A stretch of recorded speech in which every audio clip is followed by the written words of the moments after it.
Assalamualaikum warahmatullahi wabarakatuh. Saya Farid Dimyati dari Bidang Pencegahan dan Kesiapsiagaan BPBD Kabupaten Mojokerto, Badan Penanggulangan Bencana Daerah Kabupaten Mojokerto. Saya akan mempresentasikan apakah itu yang dinamakan bencana banjir. Ini adalah profil saya. Saya asli orang Sidoarjo, lahir di tanggal 9 bulan 9 90. Nomor yang cantik ya.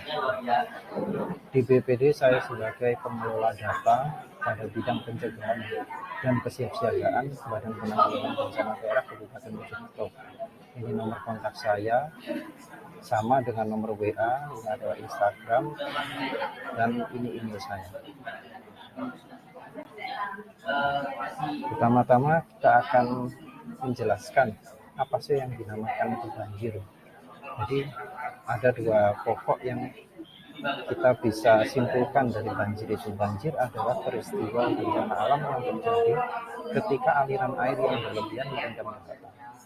Banjir juga dapat terjadi di sungai ketika aliran melebihi kapasitas saluran air, terutama di kelokan sungai. Ada 3 jenis banjir. Ini kita sesuaikan dengan potensi ancaman yang ada di Kabupaten Mojokerto, yaitu yang pertama banjir luapan. Banjir luapan adalah ketika volume air sungai meluap memasuki pemukiman dan air sungai tidak mampu untuk menampung derasnya air hujan, ataupun biasanya terjadi karena sumbatan yang terjadi di pintu air di sungai tersebut. Akibatnya air meluap ke pemukiman maupun ke jalan. Yang kedua yaitu banjir bandang.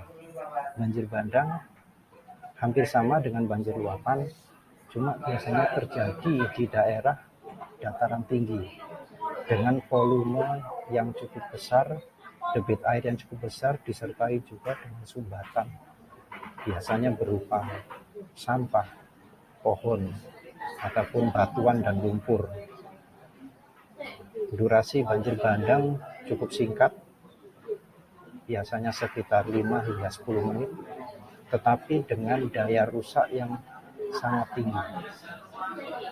Lebih besar daya rusaknya daripada banjir luapan. Dengan banjir luapan waktunya relatif lama, bahkan pernah terjadi di Kabupaten Mojokerto ini durasi banjirnya sekitar 3 minggu. Nah, yang ketiga adalah banjir genangan. Banjir genangan ini disebabkan karena buruknya drainase yang ada di pemukiman maupun jalan. Bedanya kalau banjir genangan ini durasinya cukup singkat, tergantung drainasenya juga. Kalau drainasenya itu memang sangat buruk dan perlu dilakukan perbaikan, bisa berlangsung cukup lama. Jadi kita lihat dari banjir bisa kita kategorikan menjadi 3, banjir luapan, banjir bandang, dan banjir genangan. Tergantung lokasi, penyebabnya, dan juga apa yang menyebabkan. Ini adalah penyebab banjir. Yang pertama yaitu hujan dengan intensitas yang cukup tinggi. Yang kedua, pembuangan sampah secara sembarangan. Yang ketiga, penyumbatan pada saluran air. Yang keempat, kondisi wilayah yang daratannya lebih rendah daripada sungai. Yang kelima yaitu kondisi hutan yang gundul. Yang keenam, sedimentasi yang cukup besar pada sungai, biasanya disebabkan karena tumpukan sampah sehingga mengakibatkan aliran sungai ini tidak lancar.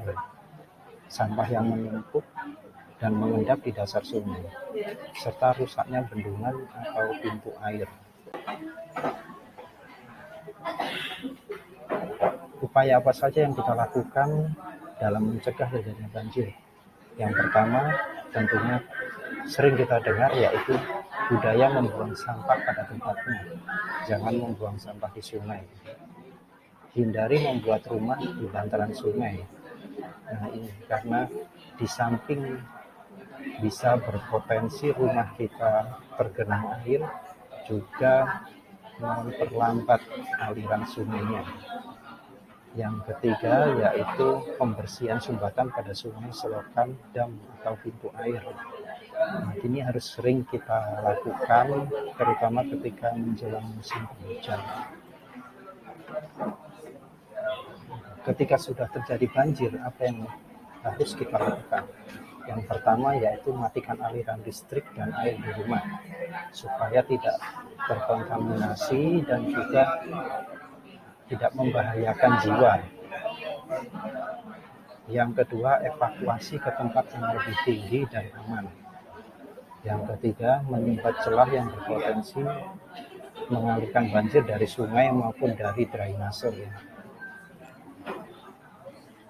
Nah, ketika sudah selesai banjirnya, apa yang harus kita lakukan? Satu, tetap berada di tempat evakuasi sampai ada update kondisi yang lebih aman dari pemerintah setempat. Yang kedua, periksa aliran listrik dan air, apakah terdampak banjir atau tidak.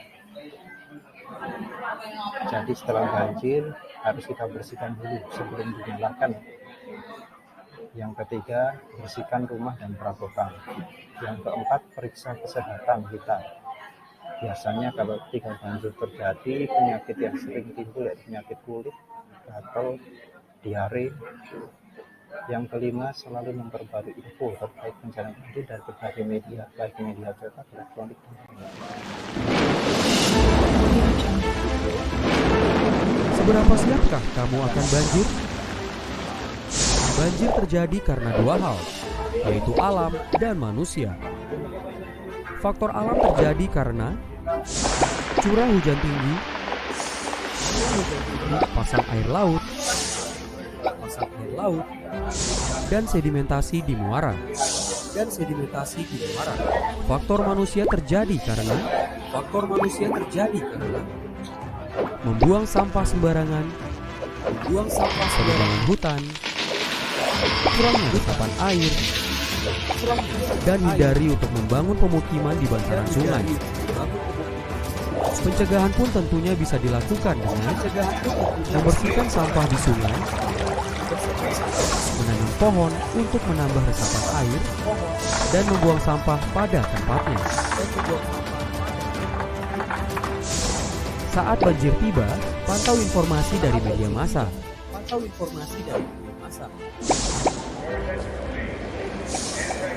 Siapkan emergency bag yang dibutuhkan pada saat mendesak. Taruh dokumen di tempat yang tinggi dan matikan sumber listrik. Lalu lari dan ikuti tanda jalur evakuasi.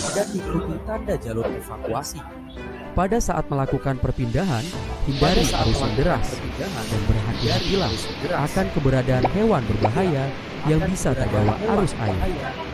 Berikut adalah pencegahan dan langkah yang bisa kamu lakukan. Jangan lupa untuk prepare, plan, practice. Kenali ancamannya, kurangi resikonya. Video ini dipersembahkan oleh Badan Nasional Penanggulangan Bencana.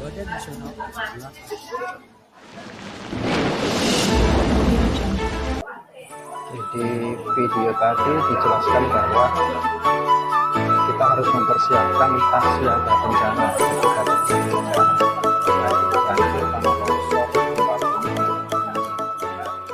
Apa solusi dari tas siaga bencana itu? Kita lihat ini. Apa sih tas siaga bencana itu? Tas siaga bencana adalah tas yang harus disiapkan untuk mengantisipasi terjadinya bencana atau kondisi darurat lainnya. Nah, tas siaga bencana ini berisikan yang pertama ada dokumen penting. Dokumen penting ini meliputi yang pertama ada akta kelahiran. Lalu yang kedua ijazah. Yang selanjutnya ada KTP, surat asuransi, dan dokumen terakhir yaitu kartu keluarga. Kebutuhan kedua yaitu perbekalan. Mengenai perbekalan yang harus disiapkan yaitu 1. Air minum, Makanan siap saji. Siapkan juga selimut dan pakaian ganti. Jangan lupakan membawa senter dan juga kotak P3K. Nah, selain kebutuhan tersebut, kita juga harus mempersiapkan kebutuhan lainnya. Kebutuhan lainnya ini meliputi yang pertama, uang tunai. Lalu perlengkapan mandi. Selanjutnya, handphone. Kemudian, jas hujan. Jangan lupakan juga untuk membawa peluit di dalam tas siaga bencana.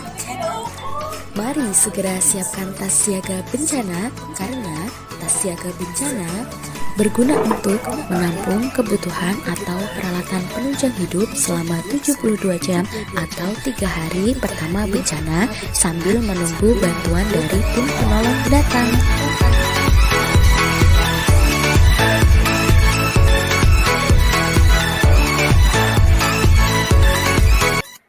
Ya, itulah tadi presentasi dari kami.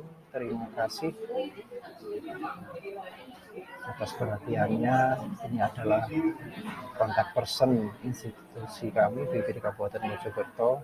Kami melayani seluruh wilayah Kabupaten Mojokerto selama 24 jam setiap hari tanpa libur ya. Karena memang bencana tidak mengenal kata libur. Di BPD juga ada layanan pemadaman kebakaran.